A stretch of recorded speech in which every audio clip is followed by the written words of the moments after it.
दोस्तों, जो व्यक्ति जितना काम चोरी करता है उसका शरीर उतना ही आलसी और सुस्त होता जाता है। ऐसे इंसान के लिए कठिन काम करना तो दूर की बात है, वो छोटे मोटे आसान काम भी नहीं कर पाता। यहां तक कि यदि उसे प्यास लग जाए और वो बिस्तर में है तो वो अपना बिस्तर तक नहीं छोड़ पाता, उसे बिस्तर छोड़ने का मन ही नहीं करता। और इसी कारण उसके आसपास का पूरा वातावरण भी आलस्य से भर जाता है। आलस्य के जाल में जकड़े हुए मन में किसी प्रकार का कोई आनंद नहीं होता, ना ही कोई चेहरे पर मुस्कान होती है और ना ही कोई खुशी। उसके चेहरे पर तो कभी ना मिटने वाली थकान और आंखों में नींद होने के कारण ऐसे लोगों से सभी लोग दूरियां बनाने लगते हैं और कुछ समय बाद वह अपने ही परिवार के लोगों पर एक बोझ बनकर रह जाता है और उन्हें अपना जीवन खुद ही व्यर्थ लगने लगता है। वह अपने जीवन को बोझ समझने लगते हैं और यही कारण है कि जो व्यक्ति आलस्य से भरा होता है वह अपने जीवन में जरूर कुछ न कुछ लालच के पीछे भागता रहता है। वह अपने जीवन में एक ऐसा लालच रखता है ताकि उससे उसके जीवन में थोड़ी सी खुशी और थोड़ा सा आनंद भरा रहे, ताकि वह अपने जीवन को आसानी से बिता सके। और यही कारण है कि एक आलस्य मनुष्य की कल्पना में अधिकांशतः ही काम वासना के विचार उठने लगते हैं, क्योंकि ऐसे विचारों की कल्पना करने में हमारे मस्तिष्क को तनिक भी मेहनत करने की आवश्यकता नहीं पड़ती और केवल कुछ ही समय में हमें आनंद की अनुभूति भी हो जाती है, जिससे उन आलसी व्यक्तियों के जीवन में थोड़ा बहुत रोमांच बना रहता है। लेकिन आलस्य की चादर ओढ़े ये काम वासना के विचार किस प्रकार जीवन का सारा आनंद चूस लेते हैं, उन्हें इस बात की तनिक भी भनक नहीं लगती। किस प्रकार वह धीरे धीरे काम वासना के इन विचारों के आदी बन जाते हैं, उन्हें इनके बारे में तनिक भी पता नहीं चलता और देखते ही देखते उनका शरीर पहले से और भी ज्यादा आलसी और सुस्त होने लगता है। लेकिन फिर भी उन्हें तो उन काम वासना के विचारों में आनंद आता है, मजा आता है, क्योंकि उन्हें उनमें रोमांच दिखता है, उन्हें उनमें आनंद मिलता है। लेकिन ऐसा क्यों? इस प्रश्न का उत्तर जानने के लिए आपको इस कहानी को अंत तक देखना होगा, तो इस कहानी के अंत तक जरूर बने रहेगा। बहुत समय पहले की बात है, एक छोटे से नगर में एक रामू नाम का लड़का रहता था कि पूरा का पूरा गांव पहाड़ों से घिरा हुआ था और जो भी गांव पहाड़ों के आसपास में होते हैं उनमें बहुत थोड़े से घर होते हैं और उन्हीं घरों में से एक घर रामू का भी था। रामू को गांव का हर एक व्यक्ति जानता था और गांव में उसकी पहचान किसी अच्छे काम के लिए नहीं थी, बल्कि सभी लोग जानते थे कि रामू गांव का सबसे आलसी युवक है। वह दिन चढ़ने तक सोता ही रहता है और कभी कोई काम नहीं करता। वह कामों को टालता रहता है और ना ही कभी किसी की कोई मदद करता है। और रामू भी ये सारी बातें अच्छी तरह जानता था कि गांव वाले उसके बारे में क्या सोचते हैं। वह अपने इन व्यवहारों से बहुत परेशान था। रामू खुद को बदलना चाहता था। अंतर्मन से वह भी चाहता था कि ब्रह्म मुहूर्त में उठे, वह प्रकृति का आनंद ले। लेकिन जब वह हर रोज देरी से उठता था तो उसे बहुत अफसोस होता था और वह उसी पल एक बार फिर संकल्प लेता कि वह अगली सुबह ब्रह्म मुहूर्त में जरूर उठेगा। लेकिन रात होते होते, दिन निकलते निकलते वह अपना संकल्प भूल जाया करता और फिर अगले दिन वह दिन चढ़ने तक सोता ही रहता। और यह तो अब उसकी एक आदत बन चुकी थी और अब तो उसे याद भी नहीं रह गया था कि आखिरी बार वह ब्रह्म मुहूर्त में कब उठा था और कब उसने प्रकृति का यह आनंद लिया। देखते ही देखते यूं ही समय बीतता गया और अब तो ब्रह्म मुहूर्त में उठना उसके लिए केवल एक कल्पना मात्र ही रह गया था। वह हर रोज सुबह देरी से उठने के कारण हर काम में आलसीपना करता। उसका हर काम देरी से होता, चाहे फिर वह स्नान करना हो या खाना पीना। हर काम में उसे देरी होने लगी थी। कोई काम समय पर वह नहीं कर पाता था और इसी के कारण रामू कुछ दिनों में तनाव का शिकार भी हो चुका था। उसके जीवन में तनाव बढ़ने लगा था। वह हर रोज सुबह धूप निकलने तक सोता रहता और इसी के कारण जब उसके माता पिता उसे जगाने आते तो उसे समय का ख्याल नहीं रहता और उसे अपने इस बात पर बहुत अफसोस भी होता। वह मन ही मन पश्चाताप करता और सोचता कि मैं चाहकर भी खुद को बदल क्यों नहीं पा रहा, मैं अपने संकल्पों का पालन क्यों नहीं कर पा रहा। ऐसे ही समय बीतता गया और अब तो रामू ने खुद से भी उम्मीद छोड़ दी थी कि वह खुद को कभी बदल सकता है। जब वह अपने मित्रों, अपने साथियों को मेहनत करते हुए देखता, उन्हें अच्छा खासा पैसा कमाते हुए देखता, तो उसे बहुत दुख होता, उसे बहुत पश्चाताप होता। उन लोगों के प्रति उसके मन में ईर्ष्या उत्पन्न होती। वह मन ही मन सोचता, आखिर मैं इन लोगों की तरह क्यों नहीं बन पा रहा।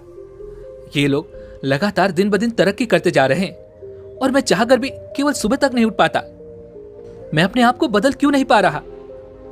वह हर रोज इन्हीं विचारों में लिप्त रहता और देखते ही देखते उसके मन में नकारात्मक विचारों ने घर कर लिया था और धीरे धीरे अब उसका मन चिड़चिड़ा होने लगा था। उसका मन ईर्ष्या से भर चुका था। वह हर छोटी छोटी बातों पर भी गुस्सा करने लगा था। एक दिन संध्या के वक्त वह अपने घर के द्वार पर बैठा हुआ था और इन्हीं विचारों में लिप्त था। वह सोच रहा था कि आखिर मैं अपने जीवन को किस तरह से बदलूं, मैं अपने जीवन में सुधार किस प्रकार लाऊं। हर कोई मुझसे आगे निकलता जा रहा है और मैं चाहकर भी अपने जीवन में कुछ नहीं कर पा रहा। यदि ऐसा ही रहा तो मैं कभी भी चाहकर अपने जीवन में कुछ भी नहीं कर पाऊंगा। नहीं नहीं, मैं अपने आप को बदल कर ही रहूंगा, फिर चाहे इसके लिए मुझे कुछ भी क्यों ना करना पड़े। मैं अपने आप को सुधार कर ही रहूंगा, मैं अपने आप को इन बुरी आदतों से छुड़ा कर ही रहूंगा। वह इन सब के बारे में विचार ही कर रहा था कि तभी उसकी नजर एक बौद्ध भिक्षु पर पड़ी। वह बौद्ध भिक्षु पहाड़ी पर बने आश्रम की तरफ जा रहे थे। गांव की जो पहाड़ी थी उसकी चोटी पर एक छोटा सा आश्रम बना हुआ था और वह बौद्ध भिक्षु वहीं पर रहा करते थे। वह बड़े ही शांत वातावरण में अपना जीवन व्यतीत किया करते थे और वह हर रोज उस पहाड़ी की चोटी से उतरकर उस गांव में भिक्षा मांगने आया करते। पहाड़ बहुत ही ऊंचा था, उसकी चोटी बहुत ही ऊंची थी। वहां तक का सफर करना थका देने वाला था। रामू को यह देखकर बड़ा आश्चर्य होता कि आखिर ये बौद्ध भिक्षु हर रोज उस पहाड़ की चोटी से उतरकर इस गांव में भिक्षा मांगने क्यों आते हैं और भिक्षा मांगकर वो वापस उस पहाड़ की चोटी पर चले जाते हैं। लेकिन मैंने इन्हें कभी थकते हुए नहीं देखा और ना ही कभी इन्हें आराम करते हुए देखा। ये तो सचमुच बहुत ही अद्भुत बात है। उसे यह महसूस होने लगा कि इस बौद्ध भिक्षु के पास जरूर कुछ न कुछ दिव्य शक्तियां हैं जिनके कारण ये हर रोज इतनी मेहनत कर पाते हैं और कभी थकते नहीं। यदि मैंने भी उन दिव्य शक्तियों को जान लिया तो मेरा भी आलस्य हमेशा हमेशा के लिए दूर हो जाएगा और फिर मैं जैसा चाहूंगा अपने शरीर को, अपने जीवन को ढाल सकता हूं और मैं भी अपने मित्रों की भांति मेहनत कर पाऊंगा, कुछ अच्छा धन कमा पाऊंगा, अपना जीवन संवार पाऊंगा। लेकिन वो दिव्य शक्तियां हैं क्या, उसे जानने के लिए तो मुझे उन बौद्ध भिक्षु के पास जाना पड़ेगा और वह बौद्ध भिक्षु पहाड़ी की चोटी पर रहते हैं जहां तक पहुंचना बहुत मुश्किल है। वह यह सब सोच ही रहा था कि तभी उसके मन में एक और विचार उत्पन्न हुआ और वह खुद से कहने लगा, अरे वो चोटी इतनी ऊंची है तो क्या हुआ, अगर वो बौद्ध भिक्षु वहां पर रहते हैं तो मैं उनसे वहां पर जाकर मिलूंगा, क्योंकि मुझे अपना जीवन बदलना है। मुझे किसी भी हालत में अपना जीवन संवारना है। मैं अपने जीवन से आलस्य को खत्म करके ही रहूंगा, मैं इन बुरी आदतों से छुटकारा पाकर ही रहूंगा। इसी उद्देश्य के साथ वो अगले दिन सुबह सुबह ब्रह्म मुहूर्त में उठा और पहाड़ की चोटी की ओर चढ़ाई शुरू कर दी। पहाड़ की चोटी बहुत ऊंची थी। गांव का कोई व्यक्ति महीने में एक बार ही उस पहाड़ी पर जाया करता था। लेकिन जब रामू ने निश्चय किया कि वह अपने आलस्य से छुटकारा पाना चाहता है और उसके लिए वह उन बौद्ध भिक्षु से अवश्य मिलेगा ताकि वह उनसे वह दिव्य शक्तियां जान सके, तो वह अगले ही दिन ब्रह्म मुहूर्त में उठा और पहाड़ी की तरफ रवाना हो गया। जैसे जैसे ऊंचाई बढ़ती जा रही थी, रामू का मन रामू को बार बार यह कह रहा था, बस अब मैं और ऊपर नहीं जा सकता, इससे ऊपर जाना मेरे लिए बहुत मुश्किल है, नहीं नहीं अब मैं नहीं चल सकता। लेकिन रामू ने यह निश्चय कर लिया था कि वह उस पहाड़ी की चोटी पर जाकर ही रहेगा। इसलिए धीरे धीरे आराम करता हुआ आखिरकार वो शाम तक उस पहाड़ की चोटी पर पहुंच ही गया। जब वह पहाड़ की उस चोटी पर पहुंचा तो वह थककर पूरी तरह से चूर हो चुका था। लेकिन वहां का वातावरण देखकर, वहां पर बहने वाली उन शीतल हवाओं से वह बहुत ही आनंदित महसूस कर रहा था। हालांकि वो पूरी तरह से थक चुका था, लेकिन अपने लक्ष्य पर पहुंचने के बाद जो उसे आनंद मिल रहा था, वह आनंद रामू के मन में पैदा हो रहा था।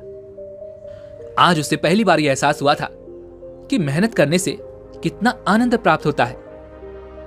उसने जैसे तैसे खुद को संभाला, उठकर किसी तरह से वह आश्रम में गया तो उसने देखा कि वो बौद्ध भिक्षु आश्रम के द्वार पर ही बैठे हुए हैं। और रामू के वहां पहुंचते ही उन बौद्ध भिक्षु ने उसे संबोधित करते हुए कहा, भंते, मैं तुम्हें ऊपर से बैठकर देख रहा था।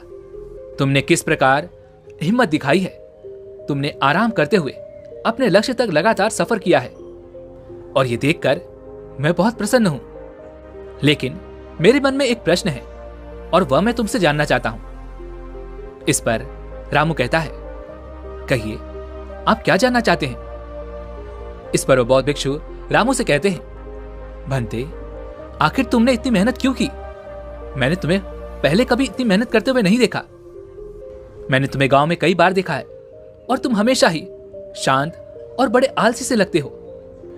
तो आखिर आज इस पहाड़ की चोटी तक तुम्हारा सफर करने का उद्देश्य क्या है।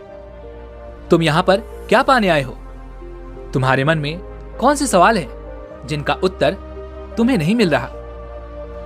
इस पर रामू दोनों हाथ जोड़कर उन बौद्ध भिक्षु से कहता है, हे गुरुवर, आपकी बातों से मुझे बहुत हिम्मत मिली, लेकिन आप ये मत समझिए कि मैं बहुत हिम्मत वाला लड़का हूं। मैं तो बहुत ही आलसी हूं। लेकिन आपसे मिलने के लिए मैं इतने नीचे से लगातार चलते हुए आखिरकार इस पहाड़ी की चोटी तक पहुंच ही गया।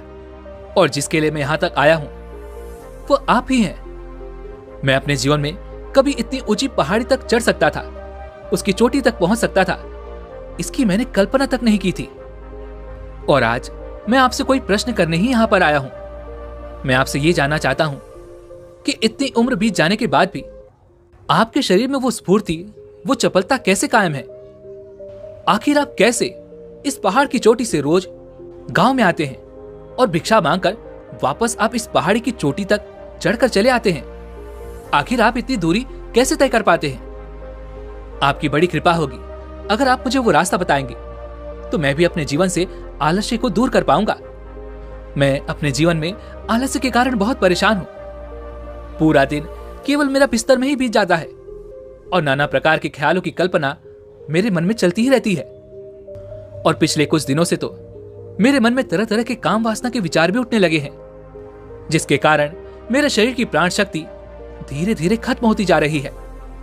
मैं बहुत जल्दी बूढ़ा होने लगा हूं। मेरा शरीर मेरा साथ नहीं देता। मुझे किसी भी चीज में कोई आनंद नहीं आता। मेरा मन तो केवल काम वासना में ही लिप्त रहता है।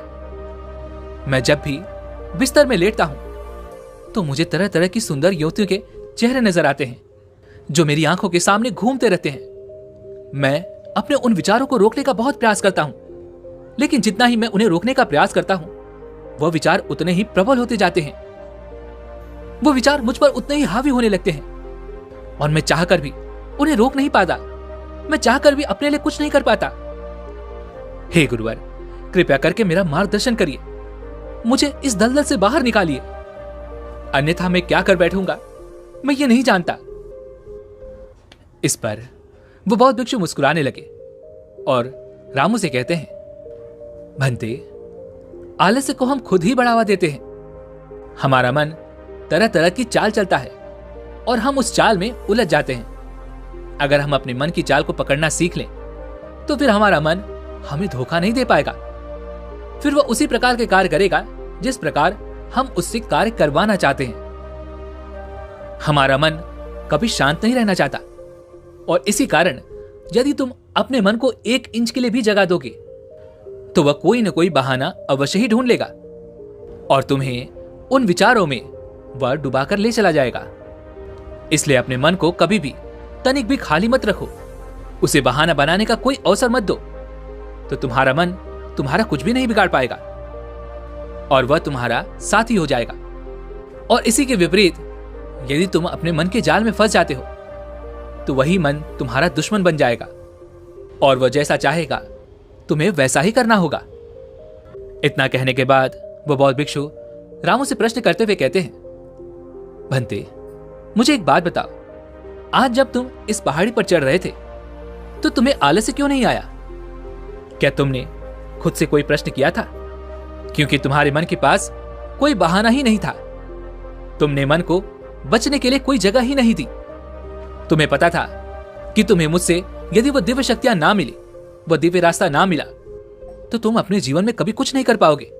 तुम्हारा पूरा जीवन आलस्य में ही बीत जाएगा।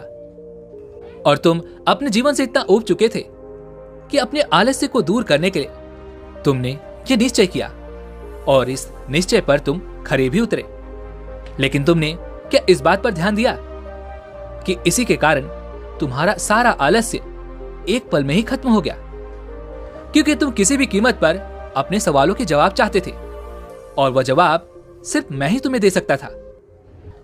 और मैं हमेशा यहीं पर रहता हूं, पहाड़ की चोटी पर, और तुम्हें यह अच्छी तरह से पता था कि तुम्हें यदि तुम्हारे सवालों के जवाब चाहिए तो तुम्हें इस पहाड़ की चोटी पर चढ़ना होगा।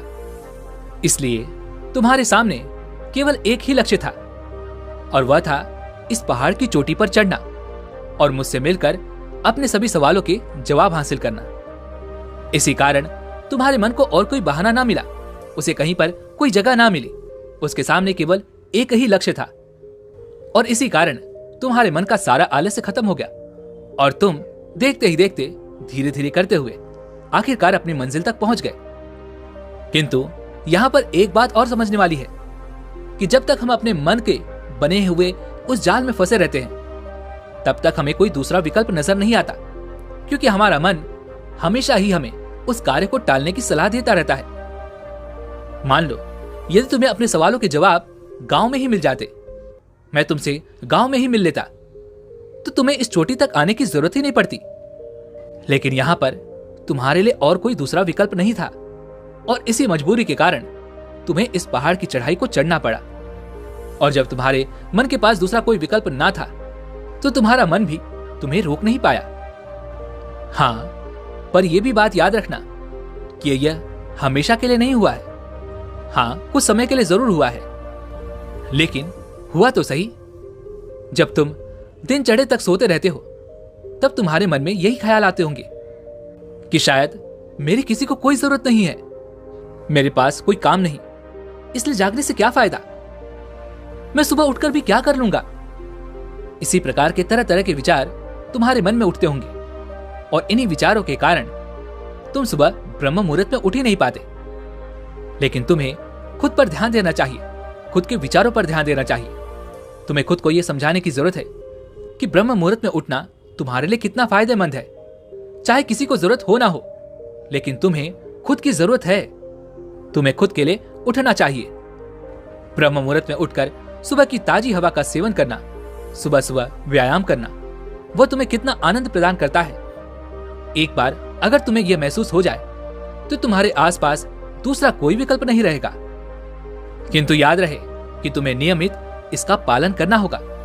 तुम्हें अपने लिए एक समय सारणी बनानी होगी और उसी अनुसार तुम्हें सारे कार्य करने होंगे। इसके निरंतर अभ्यास और प्रयास से तुम अपने मन को नियंत्रण में कर पाओगे। उसके बाद तुम्हारा मन तुम्हें कभी भी अपने जाल में फंसा नहीं पाएगा और तुम्हारा आलस्य बिल्कुल भी खत्म हो जाएगा। तुम खुद ही देखोगे कि तुम जब चाहते हो तब तुम उठ जाओगे, जैसा चाहते हो तुम वैसा कर पाओगे और इसमें तुम्हारा मन कभी तुम्हें रोक नहीं पाएगा। आगे वह गुरुवर रामू से कहते हैं, सबसे पहली सीख जो तुम्हें याद रखनी चाहिए वह यह है कि अपने मन से बहाने बनाना बंद करो। आखिर कब तक तुम खुद को धोखा देते रहोगे? अपने आलस्य को दूर करने के लिए भोजन का बहुत बड़ा उपयोग होता है। तुमने तो यह सुना ही होगा कि जैसा खाए अन्न वैसा हो जाए मन। इसलिए जिस प्रकार का भोजन तुम करते हो उसी प्रकार का तुम्हारा मन भी हो जाता है। अगर तुम बासी खाना खाओगे, बेवक्त भोजन करोगे तो उसका अंजाम भी तुम्हें भुगतना ही पड़ेगा। समय से शुद्ध भोजन करना बहुत आवश्यक होता है और इसके साथ साथ यह भी ध्यान देने वाली बात होती है कि जितनी भूख हमें लगी है उससे 2 रोटी कम खाएं। क्योंकि जितना भरपेट हम भोजन करते हैं उतना ही आलस्य हमारे शरीर में प्रवेश करता है। और आपने कभी ध्यान दिया होगा कि जब भी आप भरपेट भोजन करते हैं तो आपको तुरंत नींद आने लगती है और उसके बाद आपका किसी काम में मन नहीं लगता, आप चाहकर भी कोई काम नहीं कर पाते। इसलिए अपने शरीर की देखरेख करना भी बहुत आवश्यक होता है। अपने शरीर को ना तो बहुत ज्यादा गर्म पानी से और ना ही बहुत ज्यादा ठंडे पानी से नहाना चाहिए। इंसान को हमेशा ताजे पानी से नहाना चाहिए और ताजे पानी से नहाने के बाद कम से कम सप्ताह में एक बार अपने शरीर की सरसों तेल से मालिश जरूर करवानी चाहिए। इससे हमारे शरीर की त्वचा खुलने लगती है, उसका रोम रोम जागृत हो जाता है, जिससे ताजी हवा हमारे शरीर की त्वचा में समाने लगती है और इसी कारण हमें एक नई ऊर्जा मिलती है। इसके साथ साथ तुम्हें यह भी ख्याल रखना चाहिए कि हमें हमेशा अपनी नाभि में तेल अवश्य लगाना चाहिए। नाभि में तेल लगाने से हमारी सभी नाड़ियों को पोषण मिलता है, जिससे हमारे शरीर में रक्त का प्रवाह सुचारू रूप से नाड़ियों में चलता रहता है। इसके साथ साथ अगर शरीर में बहुत ज्यादा आलस्य है तो सुबह ब्रह्म मुहूर्त में उठते ही तिल के तेल का कुल्ला करना बहुत जरूरी है। यदि आप तिल के तेल का इस्तेमाल करके 3 बार कुल्ला करते हैं तो आपके शरीर में जो भी अशुद्धि होती है वो बाहर निकल जाती है और उसके बाद आपका आलस्य बिल्कुल खत्म हो जाता है। आगे वह गुरुवर रामू से कहते हैं, किंतु यहां पर एक बात और समझने वाली है और वह यह है कि खान पान से शरीर के रख रखाव से आलस्य पूरी तरह दूर होने लगेगा, किंतु उसके साथ तुम्हें व्यायाम भी करना चाहिए। इसके साथ योग अभ्यास प्राणायाम भी बहुत आवश्यक होता है।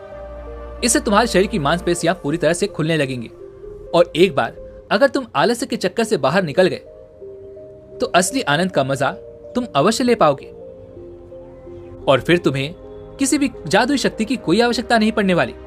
तुम्हें किसी प्रकार की सीख की कोई आवश्यकता नहीं पड़ेगी, क्योंकि जहां पर हमारे मन को आनंद मिलता है हमारा मन खुद ब खुद वहां पर भागने लगता है, वह खुद दौड़ा दौड़ा वहां चला जाता है।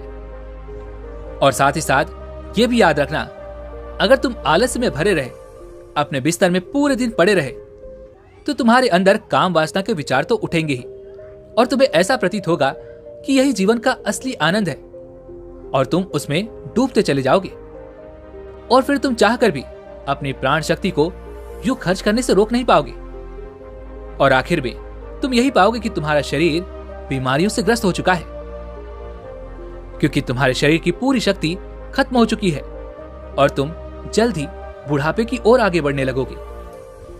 इसलिए यदि तुम अपने मन में काम वासना के विचारों को उत्पन्न होने से रोक सकते हो तो रोक लो, क्योंकि अब भी समय है और उसके लिए सबसे ज्यादा आवश्यक कड़ी यही है कि तुम अपने भीतर आलस्य पैदा होने से रोको। आगे वह गुरुवर मुस्कुराते हुए रामू से कहते हैं, भंते, गांव के सभी लोगों को लगता है कि मेरे पास कोई दिव्य शक्तियां हैं, लेकिन ऐसा कुछ नहीं। असल बात तो यह है कि दिव्य शक्तियां हर किसी के पास है और ये सभी दिव्य शक्तियां उनके मन में ही होती हैं, लेकिन बस उन्हें खोजना पड़ता है। इसलिए आज से ही तुम ध्यान के द्वारा अपने मन की उन दिव्य शक्तियों को जानने का प्रयास करो। उसके बाद तुम भी अपने मन की असीम शक्तियों को देख पाओगे, उनका उपयोग कर पाओगे और अपने जीवन को जैसे भी ढालना चाहते हो तुम उन्हें वैसे ढाल पाओगे। तुम अपने जीवन में यदि सफलता प्राप्त करना चाहते हो, धन कमाना चाहते हो, तो वह भी तुम कर पाओगे। इसलिए आज से ही नित्य दिन ध्यान का अभ्यास करो, क्योंकि ध्यान ही वो मार्ग है जो तुम्हें सत्य की ओर ले जाएगा, जो तुम्हें उन दिव्य शक्तियों की ओर ले जाएगा और उसके बाद तुम चाहकर भी कभी आलस्य नहीं कर पाओगे और तुम जैसे चाहते हो वैसी सफलता भी प्राप्त कर पाओगे। इतना कहकर वो बौद्ध भिक्षु शांत हो गए और रामू को भी अपने सभी प्रश्नों का उत्तर मिल चुका था। उसने उन बौद्ध भिक्षु को प्रणाम किया और वापस अपने घर लौट आया। अब से वह नित्य दिन ध्यान का अभ्यास करने लगा और देखते ही देखते केवल कुछ ही महीनों में उसका जीवन सुधरने लगा। वह हर रोज ब्रह्म मुहूर्त में उठने लगा था। वह हर रोज सुबह का ध्यान करता, हवाओं को महसूस करता, प्रकृति को देखता और उसे महसूस करता। देखते ही देखते उसका जीवन बदलने लगा था और उसका आलस्य भी अब पूरी तरह से खत्म हो चुका था। वैसे दोस्तों, आपने आज की इस वीडियो से क्या सीखा वो मुझे आप कमेंट में जरूर बताइएगा।